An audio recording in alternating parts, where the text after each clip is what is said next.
Speaking of this case, it's quite a pickle. The attacker should be jailed, the assistant tells Tae-soo. This teacher's family is prominent, Pops is powerful, taking him on isn't easy. Tae-soo is determined to become influential. She fears no power challenges. Can anyone top a prosecutor in South Korea? So Tae-soo acted swiftly. She cuffed the teacher, ready for a power trip. But Prosecutor Yang Dong-cheol, 2 years ahead, suddenly appears. Yang Dong-cheol zoomed her over to the Seoul District Prosecutor's office and opened up the database like he was revealing the secrets of the universe. He told Tae-soo these cases are country-shaking matters. If we spill the beans, the whole nation goes haywire. We're keeping it quiet for the perfect moment. Once the time is ripe, these cases could be their faint start. Tae-soo drowns in endless cases daily. These cases don't help her climb the ladder. Hard work just earns her Employee of the Year. Next year she'll be back at it again. Yang Dong-cheol led her into a secret room, where they had a little hostage situation going on. Only a select few, like Yang Dong-cheol, get access. He tells Tae-soo he can recommend her for the strategic, but there's a catch. She has to drop that whole sexual assault case since the teacher's dad is buddies with the strategic division's head honcho. Hearing that condition, Tae-soo felt a pang of conflict because she was all set to bring that teacher to justice. She definitely didn't want to let it go, not just for herself, but for the victimized girl.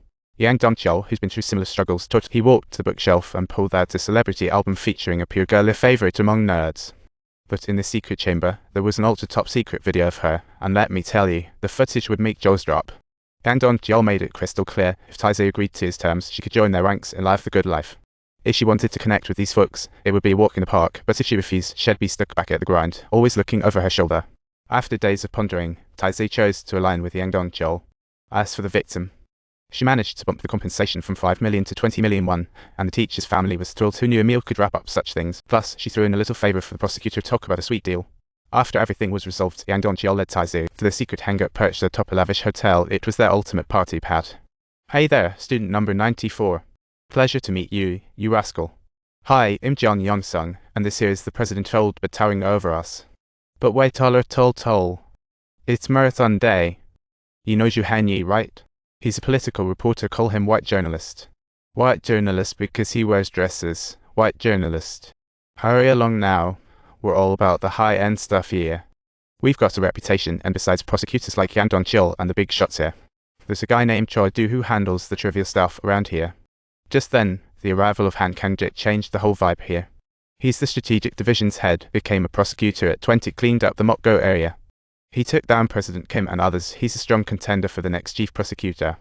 After taking a seat, Yang Dong-cheol smiled and introduced Tae-soo to him, who simply nodded. Then, Yang Dong-cheol called over someone else who was the teacher involved in the case. The teacher greeted Tae-soo with his head low, a smug look plastered across his face. Previously, Tae-soo vowed to give him a lesson, but reality hit hard. She couldn't make a move against him. The teacher abruptly pulled one of his female companions close to him and in a lewd manner told Tae-soo to inform him whenever she fancied anyone he would certainly arrange it for her. Tae-soo couldn't take it anymore and tried to leave, but out of nowhere, Han Kang-jik smashed a glass toward her. Han Kang-jik shot back at Tae-soo, asking if all her struggles just meant she was in it for the service industry. Or was she planning to quit being a prosecutor and start a law firm focusing on divorces and legal advice? Tae-soo stood at the crossroads of pride and power. The choice was all hers. History has shown that those who give up power wind up lost in the sands of time, while those who cozy up to Japan become wealthy tycoons and powerful officials. Though Han Kang-jik's words were a bit extreme, Tae-soo couldn't counter them. She knew exactly how hard she'd worked.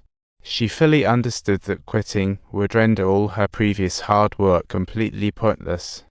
After a moment of deep reflection, Tae-soo made a bold decision.